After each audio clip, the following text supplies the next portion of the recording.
Hey guys, remember me? It's 2018 and we are back with some awesome goodies. It's time for Unboxed Daily.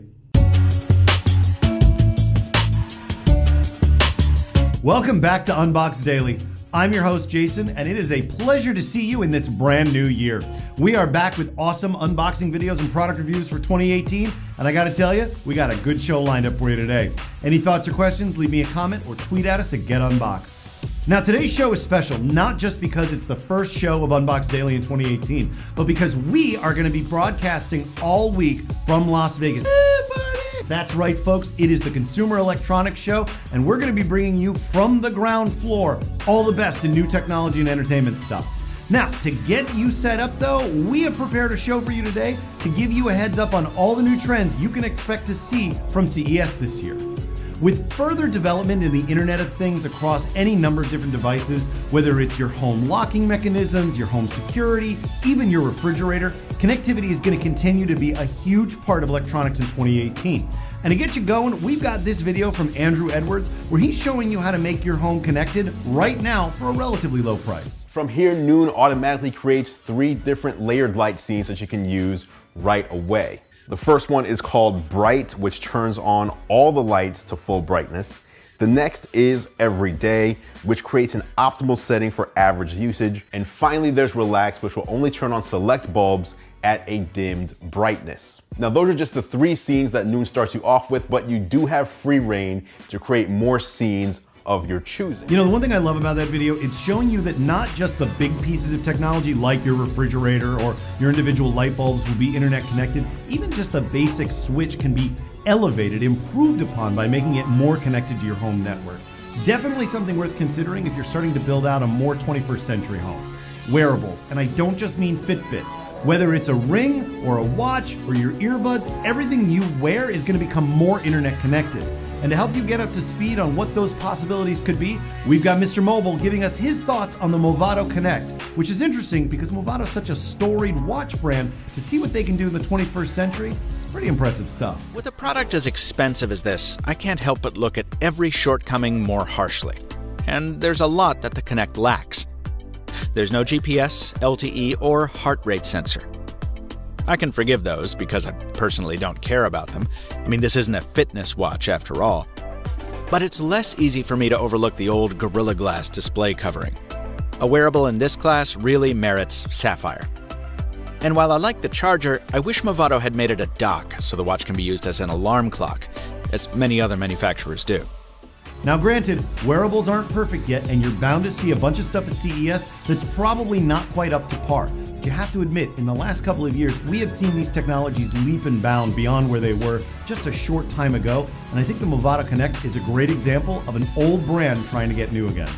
At the end of 2017, we saw the release of the iMac Pro, an impressive piece of hardware from Apple that frankly those of us that use desktops have been waiting for a long time for. But you know, it does speak to the larger trend in 2018, and that's to say that the desktop, and specifically PCs, are making a comeback in a big way.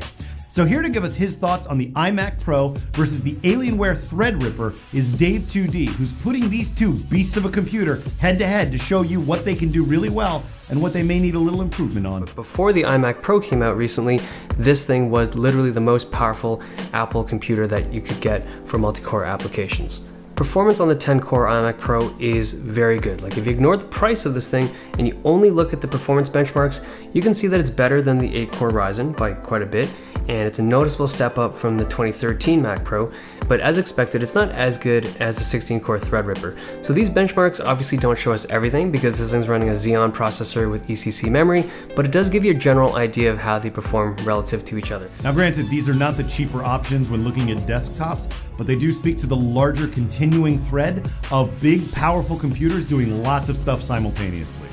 Now, it wouldn't be a consumer electronics show if we avoided the one subject that we frankly talk about a ton, and that's smartphones. Smartphones have become ubiquitous, they're a huge part of everyday life for virtually everyone, and frankly, they're really just cool, man. They've just gotten so much slicker in the last few years.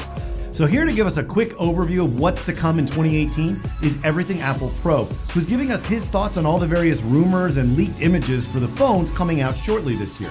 including the Samsung Galaxy S9, which is probably imminently due and is looking pretty interesting. There's going to be some mild design changes on the back. We're going to see a repositioned camera and sensor orientation. We're going to be seeing a slightly slimmer bezeled display. It'll look a little bit better, but overall, it's going to be design-wise very similar to what's currently out there right now with the Galaxy S8. Most of the changes will be happening on the inside with the new Snapdragon 845 series processor, the Exynos 9810, depending on which area you live in, and overall, it'll just be a little bit sleeker, a little bit cleaner than the older S8. After the success of the Note 8, Samsung should be riding high on the Galaxy S9. Here's to hoping that they produce a really awesome phone that continues the trends of bezel-less screens and beautiful resolution. Finally today, folks, we're going to talk about a subject you don't hear us cover very often, but you know, they're becoming smarter and they're becoming more interesting, and that's cars.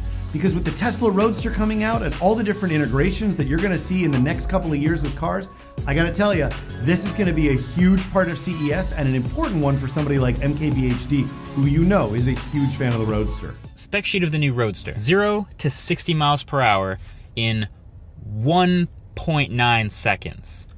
1.9 seconds. 0 to 100 miles an hour in 4.2 seconds. And it'll run out a quarter mile in 8.8 or 8.9 seconds. I've seen both from their website and their presentation, but it's a sub 9 second quarter mile. It'll have a top speed of, quote, over 250 miles per hour. And this all will come from the floor mounted 200 kilowatt hour battery pack, so twice the size of the P100D.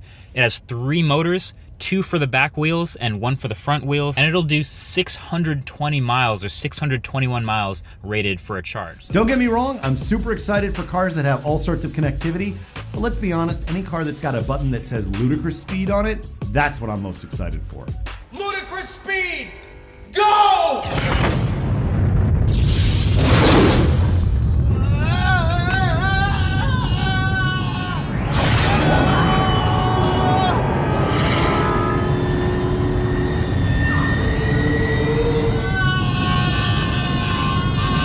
And that's it for our show today. The rest of this week, we're going to be covering all sorts of great stuff at CES. So be sure to head over to unboxed.tv and follow us for more. Or, of course, look us up on the iOS store. In the meantime, I'll be back all this week, direct from Vegas, to give you all the best news and information about product reviews, unboxings, and all sorts of goodies. I'm your host, Jason. Have a great day.